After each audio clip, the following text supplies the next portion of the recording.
Cheikh Anta Diop, 1923-1986, était un éminent intellectuel sénégalais, chercheur et historien. Il est surtout connu pour ses contributions à la réécriture de l'histoire africaine et pour son plaidoyer en faveur de la revalorisation de la culture et de la civilisation africaine. Voici un résumé de son histoire. Né le 29 décembre 1923 à Tiétou, au Sénégal, Cheikh Anta Diop a reçu une éducation traditionnelle sénégalaise et a ensuite étudié à l'Université de Paris, où il a obtenu son doctorat en physique en 1951. Il a été l'un des premiers Africains à obtenir un doctorat en sciences en France. Cependant, Cheikh Anta Diop a rapidement élargi ses intérêts pour se consacrer à l'étude de l'histoire africaine. Il a été un défenseur passionné de la révision de l'histoire africaine, luttant contre les préjugés et les stéréotypes qui avaient longtemps terni la réputation de l'Afrique. Il a soutenu que l'Afrique avait une histoire riche, des civilisations avancées et des contributions significatives à la culture mondiale.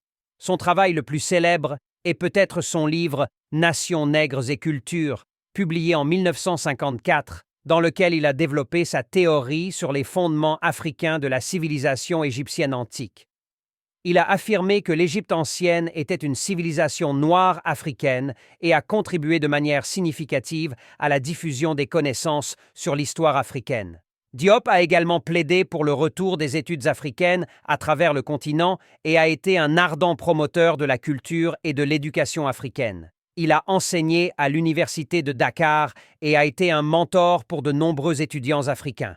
Malgré des critiques et des controverses, notamment de la part d'autres chercheurs, Cheikh Anta Diop a eu un impact durable sur la manière dont l'histoire africaine est étudiée et enseignée. Son travail a inspiré de nombreux chercheurs et militants qui ont continué à explorer et à valoriser l'héritage culturel de l'Afrique.